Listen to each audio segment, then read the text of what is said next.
G'day folks, my name's Nick Muldoon. I'm the co-founder and co-CEO of Easy Agile, and I'm delighted to be joined today by Kit Friend from Accenture.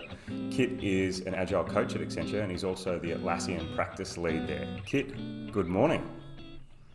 Morning, Nick. Sadly, only the practice lead for a bit of things, but I try my best. It's a pleasure to be with you. For the second time we've tried this week as well in the lovely world of broadband dependent remote working and things. But here's hoping, eh? It's beautiful, isn't it? Now, for those of you at home listening in, just so you got a bit of context, Kit is a father to two. He lives in London and he's been at Accenture now for a little over 10 years, right? Yeah, September 2010. Fortunately, I met my wife in pretty much the same summer, so I only have to remember one year, and I can remember one by the other. So it helps when I'm trying to remember dates and sort of things through, because I'm not very good with my memories, to be honest with you, mate. Oh, well, so for me, the reason to get you on today, I'm super excited to hear about the journey that you've been on at Accenture and I guess the journey that you're on with your clients and on these various engagements. Before we dive into that though, I wanted to know, can you just tell me like what is one of your favorite bands from the 90s, from the early 90s? Yeah, and I really enjoy that we had a delay between things. It's like one of those questions because I'm like, hmm. And I think I'm a victim of like playlist culture where it's like naming an entire Oh. band feels like a real commitment. I'm like, it's all about tracks now with things, right? So, but I have narrowed it down to two for my favorite 90s bands, and I think I'm going to commit afterwards. So my indisputed favorite 90s track, Common People by Pulp, right? Hands down, like, yeah, it's right up there. And for me, so I studied at St Martin's, the art college. So for me, like Common People is like the karaoke track of my university days with things there. So Common People by Pulp, favorite track. Now for bands wise though, I was split between what initially I went Britpop. I was like, cool, that feels like a happy place for me, particularly at the moment in our weird dystopian society. I listen to Britpop and it's kind of happy. So Blur was right at the top for me for band commit of the 90s thing there. But then I remembered that Placebo is actually technically a 90s band, even though I did not listen to them as 13-year-old kid and things. So I think Placebo edges it for me on favourite 90s band of things, just about. Um, but I do have to admit, even though it's not my favourite 90s track, I do think Wonderwall is perhaps the best song ever written. Uh, Oasis. Oh, lovely. well, yeah, but for track wise, but like for me particularly, I was at Oktoberfest with some colleagues a couple of years ago, and like I don't think any other track could get like 600 drunken Germans up on benches together with everyone else all the way around from the world with like a rock polka band singing at the top of your voices at like 11 o'clock at night or something. So yeah, that's smorgasbord, but I'll commit to Placebo for favourite band in that weird caveated sentence. I love it. Thanks for that, Kit. And so it's interesting because just you touched on then that you went to St Martin's, which was an art college. So I'm interested to know, like, what did you study? What are your formal qualifications? And then what kind of led you into this world of agile delivery and continuous improvement? Yeah, and I meant to do the Twitter bio caveat that all the opinions are my own and not Accenture's before we go down the journey of things. Although it must be said, I am trying to convert as many of my colleagues and clients to my way of thinking as possible. But so I studied St Martin or Central St Martin's College. So in the UK, certainly, I don't know what it's like in Australia, but when you go and do an art and design degree, they basically distrust your high school education. They're like, "Meh, everything you've done before is like." So they make you take a what's called or they advise you to take what's called a foundation year, where you try a bunch of stuff. So like you come in thinking you're going to be a painter or a product designer or something, and they're like, "No, no, no, you haven't experienced the breadth of the creative industries and things." So I did one of those, which was amazing. And I came in thinking I was going to be a product designer. End up Hmm. specializing in jewelry and silversmithing and things. So I made Okay. yeah, sort of wearing long black trench coats and things. I was making like gothy spiky armor and all sorts of things, and like then to it with silver. So I do have a professional development award in welding from that year. So that is my first formal qualification on that. I'm a really bad welder though. And then at the end of it, I was like, oh, I don't really know what I want to do still, as you do as you go through university. So my formal degree title, adding to my trend of very long, unpronounceable things, is BA Hons Art Design and the Environment Artifact Pathway. So, and what it was your face is Yeah, wonderful. I'm just like So I'm trying to process that. Yeah, so we had and I think the course only existed for 3 years. It felt like a bit of an experiment. Or it only existed in that format. So we had architecture students doing the first part of their architecture qualification. We had what were called spatial design students who were like, I mean, designing spaces. They weren't interior designers. They were a bit more engineering and sort of there. And then we had this weird pathway called Artifact, which was like the rest of us. And we were like sort of we weren't quite as sort of strict as product designers. We weren't artists. We were like making objects and experiences and things. And it was a really interesting experience. I mean, towards the end of it, I began specializing more and more in like designing ways for communities to come and build things and do stuff together. And Yeah, it's a bit okay. weird when you look backwards on things. You're like, oh, that's kind of like I can directly trace the path of the things I've done since to that sort of So tendency of yeah, do you liking to think bring that people that together. community building aspect was kind of the genesis for what you've been trying to, the community around agile transformation you've been developing over the past decade, or I don't know. It's easy to trace back to these things, isn't there? But I guess I've you always liked didn't see it bringing at the people time? together to do things. No, Mm. but like, yeah, yeah, it's a theory anyway, isn't it? An origin story theory as we go. So I did that, and then I complained lots about my course. I was like, "This is rubbish. This is all like really rambling things." So I got elected as a student union officer. So I don't know how it works in Australia, but in the UK you can be elected as a full-time student politician effectively. So Oh. and you can do it like you take sabbatical either during your course or at the end of your course, where it's not really sabbatical. So I was a student union officer full-time for 2 years after I finished my degree, which is a bizarre but educational experience. And again, it's about organizing people and like helping fix problems and like having to be very nimble with like you don't know what's happening the next week. You're going to protest against unfair pay, or you're going to have someone who's like got their degree like in trouble because of their personal circumstances and things. So it's a really interesting mix. So yeah, that's where I started my journey of things. So it's interesting for me because you talk about this, the early piece of that is, we don't trust anything that you've learnt prior to this, and we're going to give you a bit of a smorgasbord and a taste of many different aspects. Um, how does that relate to an agile transformation? Because I feel like we went through a decade there where an agile transformation was literally here's Scrum, do 2 weeks Scrum, story point estimates, no rollover. Like if you roll over, we kind of slap you on the wrist, sort of thing. Like like there probably 10 years ago there wasn't a lot of experimentation with different approaches to delivery. It was just we're going from this waterfall approach to this agile approach, which back then was very commonly Scrum. Um, why don't we give people a smorgasbord, and why don't we give them 3 month rotations where they can try a bit of Scrum and a bit of Kanban and different approaches. Well, I guess it's practicality, isn't it? These things, it's a challenge, and it's a challenge. Like it works within a contained place, and I teach a lot of our product owner courses for our clients, and we always use the David Marquette video Mm. of greatness with the submarine. And what's great about the David Marquette situation is he's got this petri dish, right? Like, literally a submarine. Like Mm, mm, ain't no mm. one interfering with his submarine crew, so he can do that. He can go like, well, let's try this thing. Like, and I vastly oversimplify because it's an amazing story, right? But you've got the space to do something and try stuff out. And actually, when we do talk to like clients and colleagues about agile transformations, I think one of the things that I say consistently in terms of the role of leadership is like they do need to create a safe space, like a little place where they protect, and they're like, in this space we're doing agile, we can experiment, we can do these things. Like, leave my guys alone. Like, yeah, trust me within that. And I think where I see agile going well, it is where there is a bit of that safe space protected to do things. Like I've got colleagues who work in companies where they go like, okay, we're going to try now, and all we're going to ask you to do is forecast your next week's volume of stories. Everything else is up to you. You can choose to apply Scrum, you can use Crystal, DSDM, whatever it is. All you have to do for us as a company is give us a high-level view of some of those metrics or something. So there's some flexibility.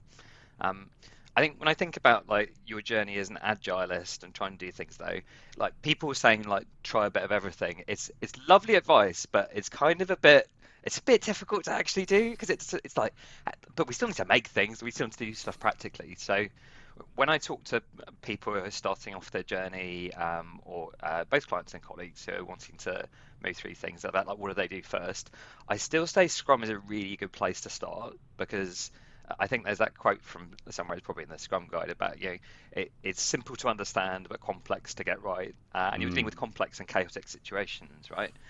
And the But I discipline think that required is, yeah, yeah, but discipline's a good thing, right? Like, one but of not my everyone one of my has it. colleagues. No, but like one of my colleagues, Nick Wheeler, he used the phrase "too many beanbags, not enough work done" to talk about chaotic agile. And like, I think you've got to have that focus on getting things done, right? Value delivery's got to be there, as well as it being a pleasant working atmosphere and balance. So it's about somewhere between the two. And I like Scrum because it gives people something to. It's a framework, right? It gives people something to hang off to like start the journey. Otherwise, I feel like you could spend months like debating whether you have like an agile master and like, what do they do? Where do we go? Like, do we have a person who holds the vision and things? And I think when people are starting off, like I always say, like, why not try Scrum? Like, why not see, like, try it for a couple of sprints and see what works for you, and see what comes out in the wash. Um, I mean, if they're in an area where like there's some fundamental contradictions, I'm not going to force sprints on a call center, right? It doesn't make sense. I was talking to someone yesterday who works in a fraud team, and it's like I'm not going to ask her to forecast how much fraud is going to be committed in 2 weeks' time, or like as part of a PI, right? It's absurd. So in those circumstances, yeah, you start with Kanban methods and processes and practices instead. Um, but for people who are building products, like building things, I think Scrum is a pretty good fit at the beginning. So yeah, that's my answer. So both is, yeah, why not have both is the answer to that, I guess, along the way. Yeah, it'll be interesting to see what other frameworks rear their heads. I mean, I found the other day a scaled agile framework called Camelot that involved lots of castles and things in the YouTube videos. Yeah, I thought that okay. was marvelous. But there's room for a lot of Wait, learning wait, and wait, thinking. wait. As soon as you say Camelot, for some reason my mind goes to Monty Python. I don't know quite why, but um, what's this? What's this flavor of scaled agile called Camelot? Can you tell me about it? Because I'm not familiar with it. I've seen one YouTube video on it, Nick. I think so. It's for anyone googling it, you can find it related to the X Scale Alliance. So, and it does. I Oh, think it's a picture of the Monty Python Camelot on the front page. is So, it I actually? take it. Yeah, yeah. I'm pretty sure with things, and you know what it's like with techie geeks, right? There's a lot of embedded Hitchhiker's Guide to the Galaxy and Monty Python references in component names and things. So, I'd be unsurprised. What I like about something like the Camelot model, other than me thinking Monty Python and castles and things, is like it does evoke something in people. And I think when we're talking to people about Agile, we do need to evoke a feeling with them. We need to get people going, oh yeah, I kind of get where you're going. So I always like to do the cheesy, like uncapitalize the A. What does Agile mean to you? Yeah, is it about being nimble? Is it about being flexible? And that kind of thing. When you think about, I mean, I'm conscious you've obviously done Lean Kanban University, you've done Scrum Alliance training and certification, Prince 2, um, Scaled Agile, of course.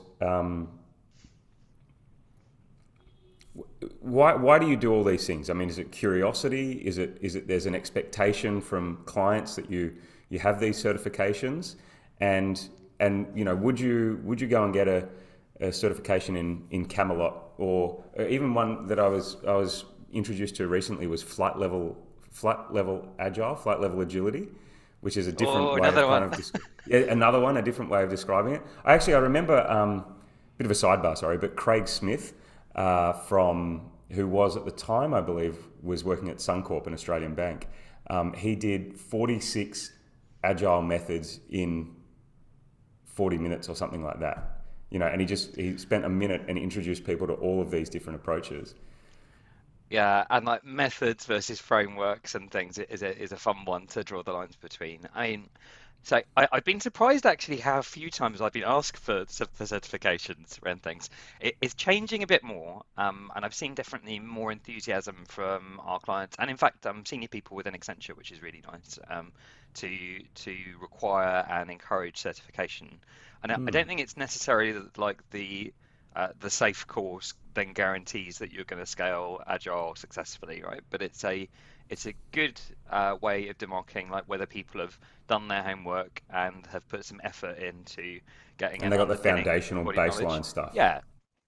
Now, And in terms of your question around breadth, so like my view is that if we try and attach the word coach to ourselves, and I think I've seen country by country different trends. So when I look at our colleagues in the States, there's a bit more codifying of the term agile coach. There's an attachment to ICA Agile and Lisa Adkins' work and all sorts of different things Mm-mm-mm. over there, which is good. Certainly in the UK and Europe, I see it as a lot more varied at the moment, and it's a term that's attached to a lot of people. If you look at people, just anyone on LinkedIn with a CV title, like the little bio title, Agile Coach, you can see a big variety of people who've been doing like different agile frameworks for like 20 years doing things, and you can see someone who's been a scrum master for 3 months and then switched jobs, and they'll have like agile enterprise coach or something as their title, and you're like, like how many people have you ever done scrum with, and like have you done anything but scrum? And like my view But is I'm an like if enterprise all agile coach because I've done Scrum with my team of 6 people in a in an really enterprise, right? an Yeah. enterprise. I mean, but my feeling is like if all you can do to a team that you're coaching is offer like one way of thinking and one approach to doing stuff, like how are you coaching them then? There's no breadth to Mm. what you're able to offer. Like let's if all you've experienced is Scrum and then you get landed with the team doing fraud investigation, like how are you going to guide them on a path which doesn't include sprints and those things? I mean, like you might do because you're going to take things from Scrum that become sensible, but you Give need us a sense. that spectrum. Give us a sense, Kit. Like, what is the most quirky or unusual? Perhaps is a better way to frame it. What is the most unusual team that you have introduced to agile practices and lean principles? Oh, so I've got to balance my colleague Giles because mine is not the most interesting. So Giles was looking at introducing Scrum to geologists for site Ah, surveying and things, which I love as an example to talk about because it's wow, so yeah. when you unpack it, it's so interesting to think about what that would mean. And like I need to catch up with them to see how far through they got actually like applying it. But like because it's like why would you do that? And then it's like well actually they probably have a really big area to survey. Wouldn't it be better to introduce some feedback loops and like look at how you slice down that problem to get some learning and value delivery out of things? So I That's really, really like interesting. that. Okay. Yeah. And then I always reference when we're teaching, there's a restaurant called Ricardo's in London that I have to make sure it's not going out of business. I think it's still in business, but Why there's an would it? amazing What? well, COVID, right? But like, I mean, so I think he's their owner, Ricardo. At least he's the person that sits by their name. He applied Scrum, and it's beautiful looking at the exercises they went through when they put it in place. So, and on his website, which I'll ping you the URL for the show notes, but they do this cross-functional teaming thing where they got all the staff at the restaurant to look at the role types that they needed and then their availability and things. And they were like, oh, well, only this one guy can do the bar. Maybe we should upskill some other people to be able to work on the bar. Mm. And I love like that thinking of applying Mm. those elements of stuff. Um, so back to your question though, of like where have I applied like unusual things to my teams? I have done any really quirky ones, to be honest with you. I mean, I think like having a background in art and design, I find like when I talk about iteration and all those areas, I my mind immediately goes back to like all the projects where we made things and did stuff and have it there.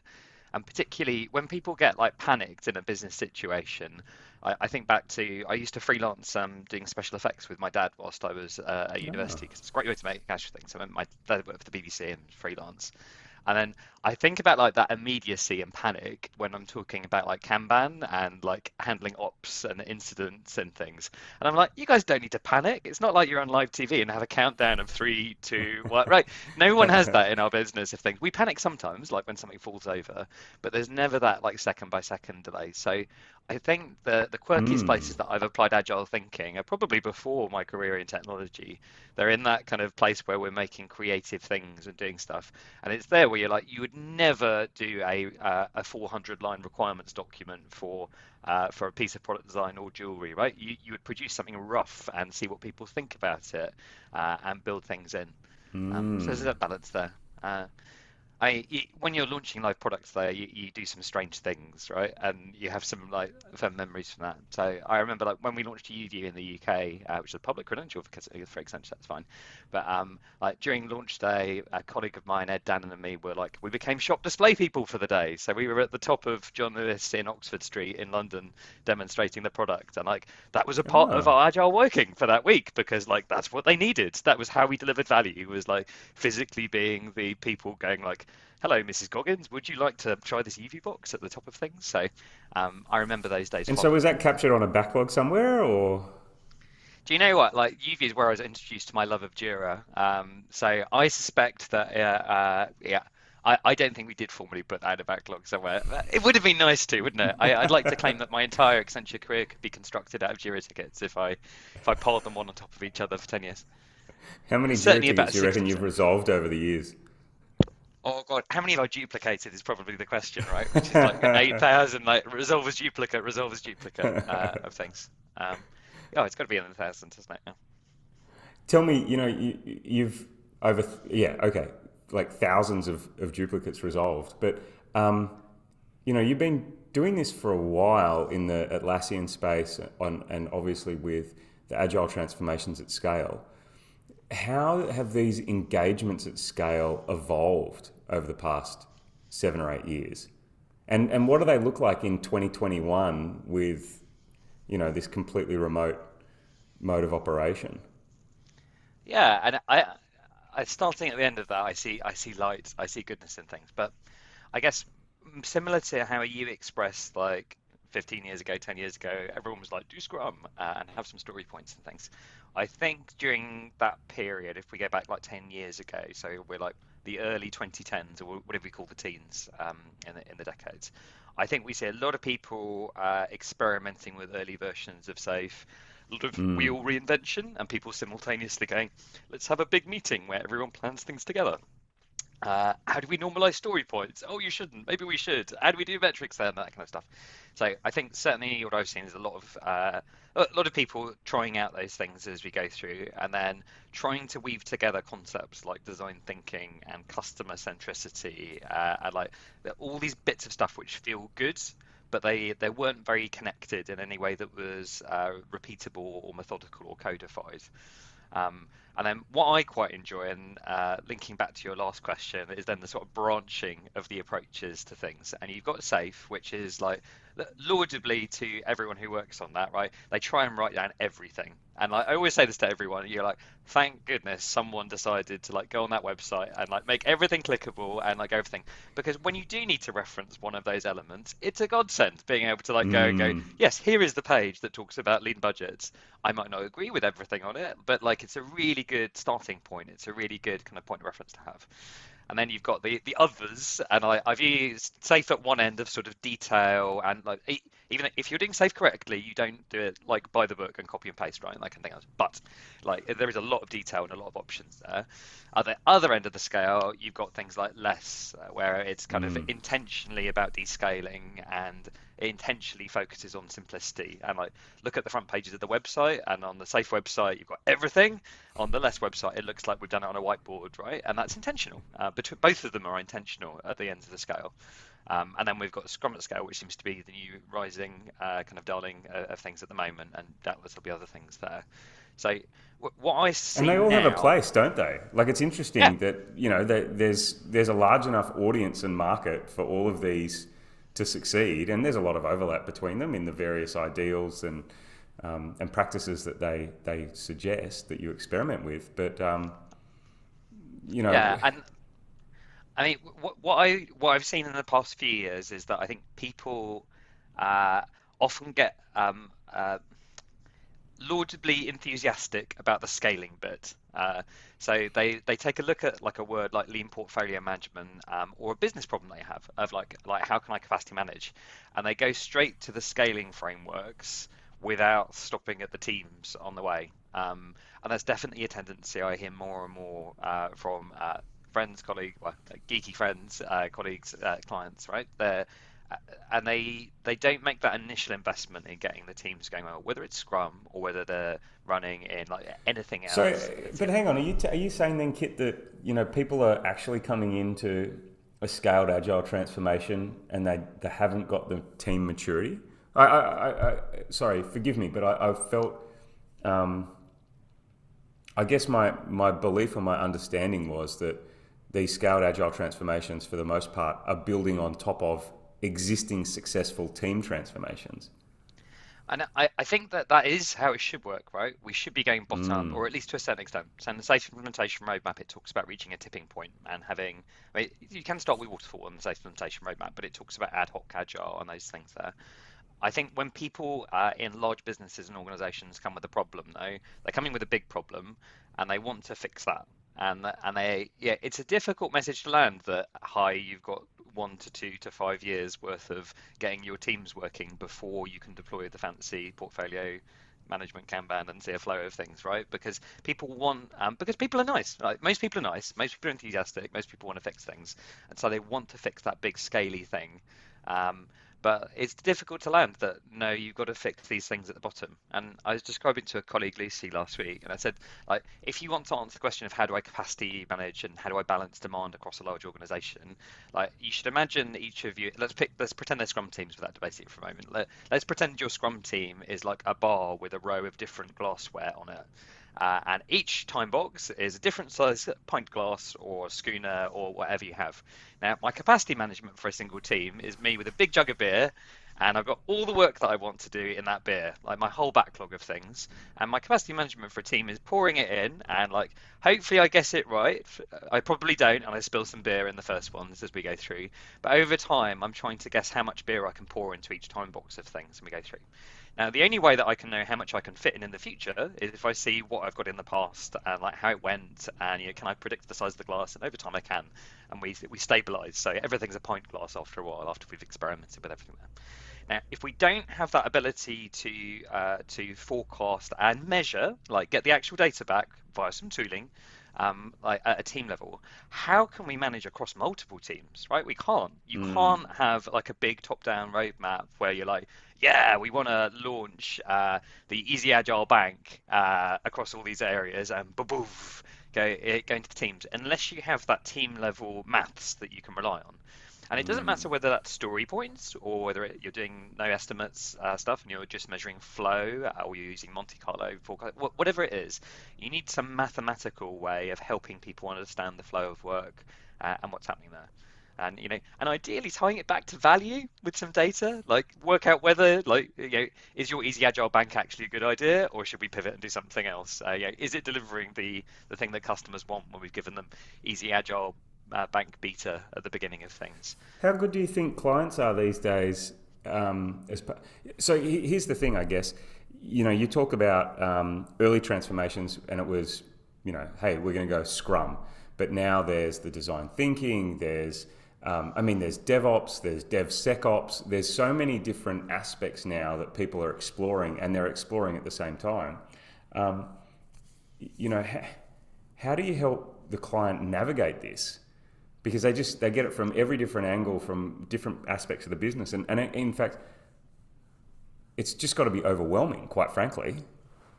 Well, it's overwhelming for us trying to help, right? Right? Like people like yourselves. I mean, you're like, how do we cope with this weird specific configuration that they want to feed into Easy Agile programs? It's like, I think that the light at the end of the tunnel that I referenced before is like I see a lot more people coming with an ask of like helping them get the bottom up things right. So they understand there's a pincer. Like Get we the can't ignore foundation. that.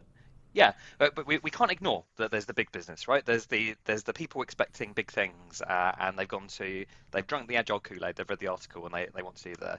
So there is that top-down pressure. But I am seeing more and more people asking for advice and help to do things at the bottom. And in a couple of areas recently, like my current theory of the day, and like I have a favorite theory every 6 months or so, so this won't be the same later in the year. But like I really like training the product owners first to help with that transformation. And my current theory is that it's because they're like the battering ram to help the business understand like what's happening with these delivery teams and build the bridge and link between things Mm. and form that. Because if you don't have the product owners being the conduit and the voice of the business and the customer and the voice of the team back to the business and doing things, I think the rest of it falls down. So my theory at the moment is that if you start by training the product owners, that's the best way to begin things, and it helps with this the scaling by descaling, the focus on the team level to help do things. And like to be honest, like even if they're not doing Scrum, I think that the role of a product owner, relatively close to what the Scrum guide says, if we take out the sprint references and things, I think that's a sensible thing to have in every cross-functional Mm. agile team, regardless of what you're doing. And it's a distinct personality type, right? I often talk when people are doing our Agile Foundations course where we're like, here's everything, like find your place. Like, I think that most people, or certainly most people I train, fall quite clearly into a product owner or a Scrum Master style personality type. I'd say about 80% you can tell like you're a producty person, you're a Scrum Mastery type person, or if you're not doing Scrum, a coach, a facilitator, a team builder. Maybe about 20% can flip between the two, and they're special people, the unicorns, as we have in every industry and type. But most people fit into one of those. And I think it's good to think about like how those personality types work in your business. And the other thing I love about training the product owners first is like it really unveils upon them that so let's say we're now like, oh hi Nick, yesterday you were the business owner for this process and doing things. You're now product owner. Go, and you're given that title Monday. If we train you, you're like, oh my god, I didn't realize I was now accountable for the value of like this whole team delivering it. It's my problem to make sure they're delivering good things. I didn't know that. So if we do that training right at the beginning, I think it sets a baseline of expectations of what we're asking of those people, and the responsibility that's placed on them. Take yeah. When you're doing this Agile Foundations course that you run for folks through, are you doing a disc profile as part of that? Again, to Oh assess their no, personality type? no, that would be really good. Oh, well, great suggestion. I can include that in Why? things. No, Yeah, I'm merely inquiring because I wonder. I'm just thinking about it now. I'm wondering, are there personality types that are more likely to be the product owner? Like, is a product owner more of a CS, and is it? Yeah, I don't know. I don't know. It's one of those things, isn't it? I forget the number of different personality types and roles I've been assigned in various bits of my career. Oh yeah, yeah, I can't remember. Back when I was a student union officer, I'll have to look up the name of it, but we had the ones where are you a completer, finisher, or a shaper, and all sorts of those things there. And then DISC was relatively popular. Um, we've got a Gallup strengths test within the yeah, Accenture yeah, performance management tool, which is actually really interesting. yeah. The bit I like about the Accenture one is when you join a new team, you can bunch yourself together in the tool and see what people's different strengths and personality Mm, traits are. So you can be like, okay. oh, this team's very heavy on the woo, or like you're a team that's full of energy or ideas with things. And it's quite interesting to, I mean, it's nice to see the strength, but it's also interesting to notice where you might have gaps. And you're like, we need to make sure that someone's keeping an eye on quality because we all get very excited and run fast. Do you remember? Do you remember? This would have to be a decade ago now, I'm sure. But it was. I think his name was Larry Macaroni or Larry Macchione, and he was working for Rally Software at the time, and he did a very wide-ranging study of the effectiveness of agile teams. And I'm just thinking back on that now because he was looking at things like defect rates, escaped bugs versus captured bugs, and whole sorts of other bits and pieces. But I don't think he touched on the personality traits of these teams and whether even Dave, the co-founder here at Easy Agile, my business partner, he was talking. He shared a blog article this morning about neurodiverse teams, and I'm just trying to think like, do we know? Is there a pattern of disc profile distribution, neurodiversity distribution that leads to a more effective team? I don't know. I haven't read the. Yeah, is it Larry Macaron? But it's not spelt the way I suspected originally. I put in macaroni based on your Yes. pasta-based pronunciation of things. So it looks like it's the quantifying the what's it called? Quantifying the impact of agile on teams, which is really interesting. But I don't know if that Yeah, sort of study's been done since he did it back then. I don't, and particularly the personality types is interesting, and neurodiversity is another interesting element. So I've got dyslexia and dyscalculia, And one What's of the bits I found, dyscalculia? uh, well, just like dyslexia, there's quite a spectrum covered by one term of things, right? So it's a blurge. But effectively, my particular diagnosis, I have problems processing sequences of numbers. So you can Ah, read me out a sequence of numbers, and like if it's exactly that, I can cope with it normally because I can do visual processing. Because that's like creative industries background. That's what we do, right? We visually process. But I can't repeat them back to you backwards. I can't reprocess them as units of stuff with things. My how did my you wife even come despairs. across that? So a retrospective again. So my sister was diagnosed with dyslexia at school, and she's got a more traditional dyslexic diagnosis. So when you hear dyslexia, people normally associate it with not being able to read and spelling and grammar and that kind of stuff. Right. Dyslexia, as you might know from your neurodiverse chats, is actually like it. Like I'm waiting for them to split it, to be honest with you, because it's so broad. But my diagnosis of dyslexia is more about my short-term memory processing. So it's Ah. like the ability to process. I can read and write fine. So my sister got diagnosed at school, had blue glasses, like the conventional grammar and spelling related elements of dyslexia. My dad got diagnosed then, like in his mid 50s, I think at the time. So he started working at the University of Arts London, my art college. So my dad still runs the woodwork shop in Central St Martin's in their beautiful new campus in King's Cross in London. So he got diagnosed with things, and I was like, I know it's hereditary. I should probably get checked. So I think I was 25 or 26. One of the lovely bit, I mean, there's many lovely bits about working at Accenture, but a large corporation has really good support networks and things. So Mm. I pinged the right people around, and they were like, "Yes, of course we can support you getting an assessment. We'd love to like make sure that you're able to function." So I got an assessment done, and they were like, "Yeah, you're like like dyslexic and dyscalculic on this kind of area." But the more interesting thing was that they were like, "Oh, here's the coping mechanisms that you've developed," and like the Ah. coping mechanisms was like a list of my career and like choices in education, and it was like you will choose like things where you can do abstract thinking and drawing, and like it was really funny because it had never like I'd never felt like it blocked me at school. Like I quite enjoyed exams and things, but like I was terrible at revising. Right, I can't go through notes and do things there. And like Mm. looking at my diagnosis, I was like, oh, it's because I don't process things that way. I have to process things visually. I have to draw. I have to like chunk things.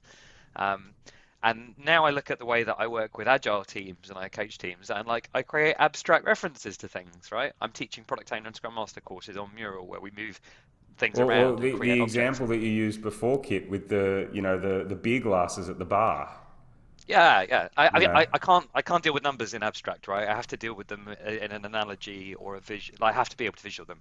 I'm hopeless at Mm. coding. I can't store concepts like variables in my head. Like, they just fall apart. It's like building with sand in front of me, and it's all dry and crumbly.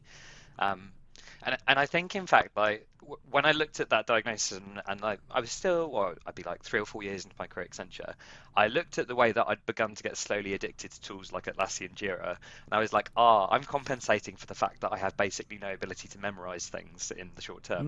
Mm. I'm helping visualize stuff in the way that I help teams and build tasks and things in a way that means that I'm outsourcing my short-term memory to this lovely tool where we do things there. Um, and yeah, I've grown to love it. Like, I mean, you have to work with it, right? I speak to some of my colleagues. I teach at the moment a lot with an agile coach called Lucy Sotheby and another one called Charlotte Blake, and I'm like, thank you guys for compensating for my dyslexia. I appreciate that you kind of balance out my inability to memorize anything. Um, I like to think that yeah, hopefully they feel they benefit from some of the quirky strengths of it as well when we go through. But it's a balancing act, right? That's very cool. Thanks for sharing that. No Um, worries. I'm just thinking about it now. Like as you mentioned coaching with Lucy and Charlotte, and going back to something that you said earlier, Kit, with respect to I don't know if you said the leaders, but basically like the folks at the top drinking the Kool-Aid. I'm interested to know, like, how do you create, going back to this other thought that you had, I'm trying to connect dots, going back to this other thought that you had right up the top about the psychological safety, right? And, that feeling safe. How do you provide a safe space for these leaders that could be CEOs of business units or execs, GMs, whatever they happen to be, provide a safe space for them to actually ask questions and do Q&A and learn without feeling. Yeah, because we forget that they're people too, right? Yeah. Like there's this idea that these leaders are somehow insurmountable and they have no fear, and we do, but we need to build a safe space for everyone around things. I think you're right. Um, and we get the same sort of question when people talk to me about like how they can convert people to agile or make the case for things in a organization we're not sure about it. And I think that the answer is relatively the same, in that we need to give them some data, some facts. So my view is that it's not good to come to people and talk about. So I somewhat cynically criticise when people talk about agile ways of working, and they'll often abbreviate it to WAW or something as well. And I think when we talk about agility too abstractly, and I say the phrase wavy hands too much, but when we talk about it within specifics too much, it encourages a sense of anxiety, and we're kind of like it's a nebulous, wishy-washy kind of thing. So I like to bring some data to people. So my favourite ones to use, and I need to get updated stats, but the Standish Chaos reports are an amazing project Mm. management journal Yeah, yeah, yeah, yeah. where they talk about like success and failure of waterfall versus agile projects. Now, there's a bunch of questions it leads you to about like how do they classify agile and all sorts of things. But indisputably, what it tells you is that the traditional way of doing things that we are told is secure and safe, right? If I go to a procurement team or a finance team and I go, I'd like to build this thing, guys, they're like, great, give me the milestones, give me the plan. And there's this inbuilt assumption that that's a safe and responsible and proven way to do things. And the Standish Chaos reports tell you it's a terrible way to do things, right? They're like, statistically, doesn't matter what you're building, what industry, what you're doing, it's a terrible idea to like fix scope at the beginning, trust your plan, and have a system which fails when you have any change. And when you Mm. unpack it, like when we talk about agility overall, what are we saying? We're saying like it's not a good idea to begin something and for it only to be able to succeed within fairly tight boundaries when no one changes their mind for the duration of the thing. Everything goes exactly as you plan, and like when does that ever happen with technology? And the world doesn't change for the duration of your thing.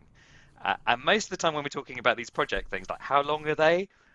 3 months to 3 years is the window I usually give. 3 months I see rarely in any industry these days, right? These big efforts where people are trying to do things at scale, you're talking multi-year. And like, what are Mm. the chances that the scope can be frozen for that period? Like, pretty low. And also, like, what's the chance that the people that you asked for the requirements at the beginning really knew them all? Everyone's normally really nice, right? They try their Chance that best, the people that but you like, asked at the beginning are going to be there when you actually get to the next. yeah, there's a whole set of like Yeah. fundamental problems with that. So I like to bring that kind of data to our leaders when they're asking about the case for agility. So it's not about like, do you want to But sign let's up let's to let's this say, amazing Kit, that framework? they've made the case for agility. They're there. They're doing it.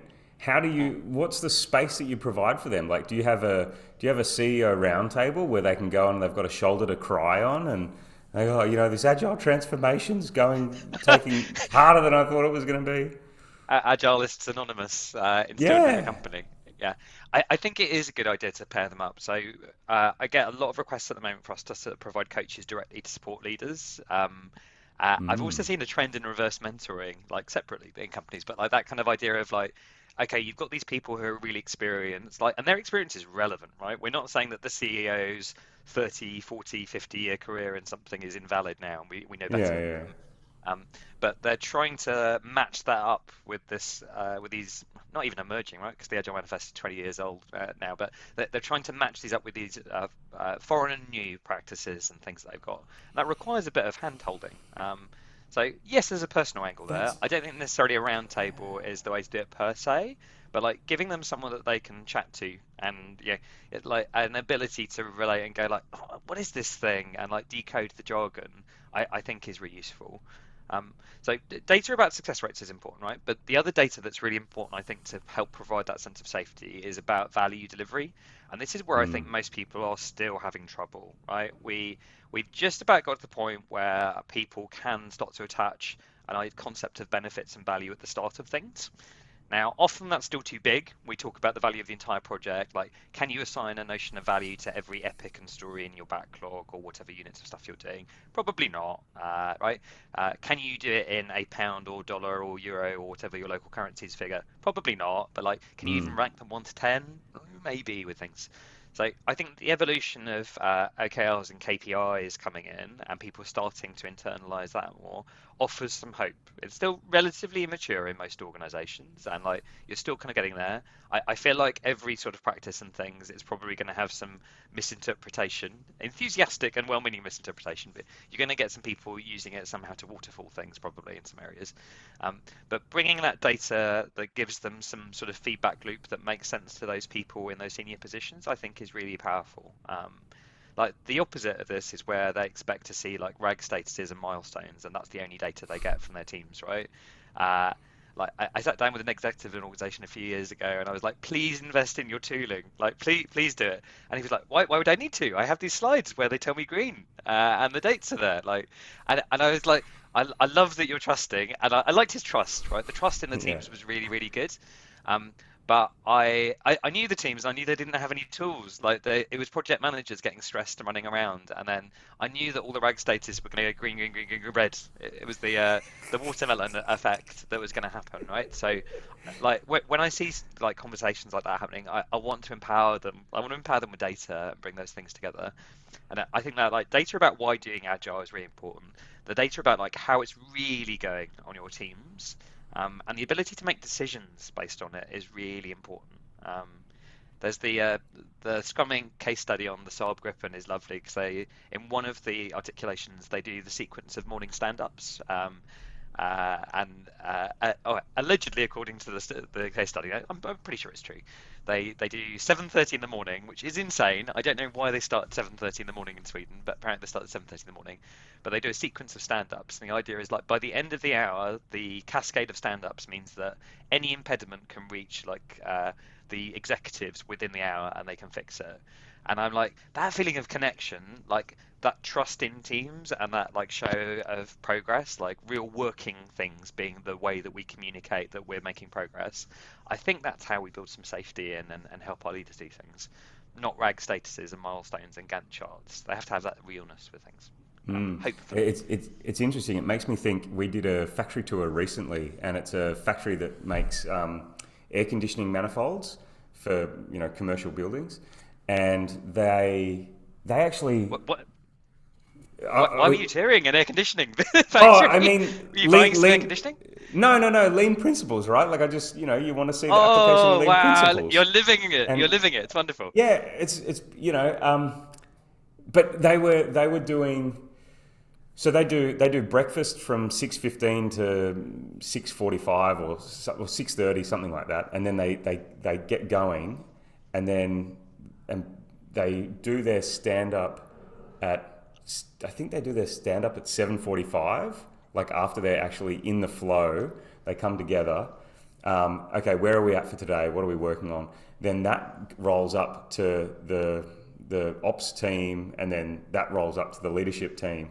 And then at the end of the day, they do their closing huddle for the day. Hey, have we got all of our tools? Are we back? What are we going on with tomorrow morning? So it was like the start and the finish of the day, and it's really interesting. And just thinking about, like, we introduced an end of day huddle in COVID when we were all on Zoom all the time, and I think it was very useful. But then, of course, as we get back into the office, it drops away. It's Do you interesting how feel things evolve, right? Yeah, and you're the big head honcho, right, Nick? So do you? I have a worrying niggle with like end of day meetings about whether they're for the team or they're for people to feel they're across stuff. Mm. I found it interesting because I'm having to like take people through like practicing for Scrum Master exams and things like lots at the moment. And I really like talking about how stand-ups are for the team, they're for the developers, they're not for the product owner even, they're certainly not for the stakeholders. And I consistently see with a lot of these agile ceremonies, I'm like, who's getting the benefit from that meeting? Like, is it someone getting a status check-in? Or is the team getting it? And if the team enjoys it, like if the team gets something from the end of day huddle and things, I'm cool with it. But Mm. like sometimes I see things, and the two anti-patterns I see with leaders joining of any level joining meetings. So the first is that they use it as like their oration platform, and the team's like ready to go with their stand up, and then the leader of whatever level pops in is like, "Team, I've got this update for you," and then it's like 10 minutes of their amazing update and mini vision for the day, and then at the end it's like people going, "Yeah, now do your stand up, now do the scrum kind of thing." Um, and then the other thing is that where like it becomes like a status check-in for stuff, and I'm like, there's not what it's for, guys. Like we should be focused on We work do. done. We do, so we can get done with 22 people in 6 to 8 minutes. That's And slick. what we, it's taken time to get here, but what we actually started out asking for was one good thing, and that's typically a family community thing. What are you going on with today? Do you have any blockers? And it's interesting now that we're having this chat, Kit, I do not see blockers come up very often. Mm. So I wonder why that is. But again, yeah. Anyway, hey Kit, I'm conscious of time. I got one last question for you. Yeah, go What for are it. you reading at the moment? What books are you reading and or have read recently that you'd recommend for the audience to read? Yeah, I'm between businessy books. I need to find a next one. So I'm really one actually. It's probably not my dyslexia. I think it's just I'm lazy. I'm really bad at reading business books, like serious books with things. So I rely on audiobooks lots to like consume meaningful data. So I really enjoyed listening to Lisa Adkins coaching Agile Teams Mm. audiobook when she released it because I knew I wasn't going to get through the book.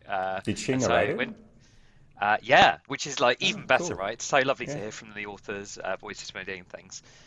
So I'd really recommend that, and then accompanying it after you, I mean, either way around, listen to the Women in Agile podcast series on coaching Agile Oh, yeah. teams because Yeah. they talk about each other, and there's a whole episode on language, and she talks about how between writing the book and narrating the book, reading it, there was bits of language where she just cringed, and she was like, "Oh, I can't believe I wrote that!" Like it's a and it really resonated with me thinking about like my agile journey and how like I would cringe at what I did with teams like 5 6 years ago, as we all do, right? You look back with hindsight.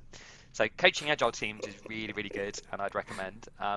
Uh, when Isn't that people beautiful, are right? Because if you look back and you cringe, it shows that you've evolved and adapted and you've learned and you've Oh yeah, improved. I mean, if you look back and don't cringe, either you were perfect, which is unlikely, right? Like Unlikely. in other Unlikely. things, or you're oblivious, which is more likely. I don't mean you personally, Nick. So coaching agile team is really good.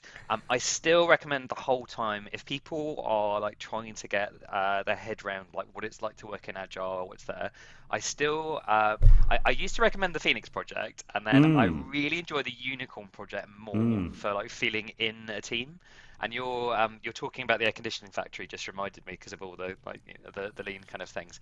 And I really like that. And I struggle when I explain to people because I'm like, it's not dry. It's a novel about an agile It's not. transformation, but it's I not. love it. It's not, You yeah, know, it's like so I don't read business. I get up and I read the newspaper, right? That's my yeah. thing in the morning, and I would never read a business book at night. But the Phoenix Project and the Unicorn Project, I've read them several times as like bedtime books. Yeah, Yeah. Do your kids, Nick? Do you sit there I going through? will. I'll get Yeah, there. I'm starting to teach yeah. them about lean principles, build quality in. Yeah. Yeah, if you haven't done it already, getting your kids to story point Lego is really amusing, and I've enjoyed like so. I know it's a slight tangent, but like, but I enjoyed doing it with my son Ethan because you know how difficult it is to get adults to get like relative sizing in units, and kids just get it. Like it's wonderful how they just don't get distracted by the fact that you've got an abstract unit, and they're like, oh, I get that idea. You know, so I got Ethan story pointing in 5 minutes. I've struggled to get some adults story pointing in like 5 days, and they argue about like, do you mean it's days, ideal days, hours, things.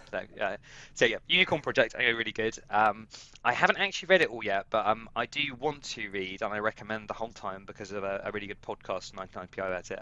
Invisible Women by Caroline Criado Perez. So when Okay. we talk about being customer centric and about really knowing who we're providing our products for, I think there's a really powerful story around like making sure we understand like the data and where we're going through. And Invisible Women has some amazing, horrifying but amazing stories and bits of data and narrative around it. So I think those would be my three at the moment. Three is a good number to ask people to start with, isn't it? Okay. Cool. Kit, this has been wonderful. My takeaway is I've got to read Invisible Woman because I haven't heard that book. Invisible And Women, there's lots of them, is the problem, Nick. Yeah. Invisible Women. Thank you. Yeah. Okay. That's my takeaway that I got to read. Kit, this has been beautiful. I really enjoyed our chat this morning. It was a Uh, pleasure as well. Thank you so much for having me, Nick. I hope you have a wonderful day, and I look forward to talking about this journey again. Oh, I Yeah, want to come back and we should do revisit this. Yeah, let's do a check-in. We should do our disc profiles for the next one maybe, and we can find out where you know, maybe I'm meant to be a product owner and you should be, I don't know, you'll be like test lead or something, it'll say. I don't know. We'll find out. That's Okay. beautiful. All right. Thanks so much, Kit. Have a wonderful day. And you, bye now.